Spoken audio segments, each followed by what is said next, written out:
জয়েন্টের ব্যথার জন্য খুব সহজ আর ঘরোয়া একটা সমাধান খুঁজছেন? তাহলে চলুন আজ আমরা সংক্ষেপে এটাই জেনে নিই।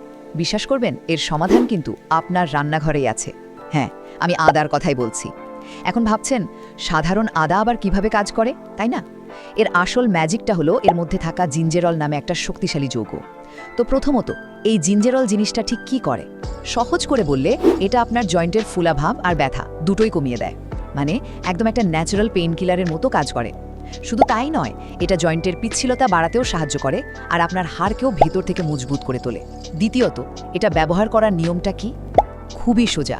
রোজ সকালে খালি পেটে 1 গ্লাস জলে 1 চা চামচ আদা বাটা ভালো করে ফুটিয়ে পান করে নিন। যদি সমস্যাটা একটু বেশি মনে হয়, তাহলে দিনে 2 বারও এটা নিতে পারেন। আর সবশেষে সবচেয়ে জরুরি প্রশ্নটা, কবে থেকে ফল পাবো? দারুণ খবর হলো, আপনাকে খুব বেশি দিন অপেক্ষা করতে হবে না। ঠিকঠাক নিয়ম মেনে চললে মাত্র 7 দিনের মধ্যেই আপনি ব্যথায় বেশ আরাম পেতে শুরু করবেন।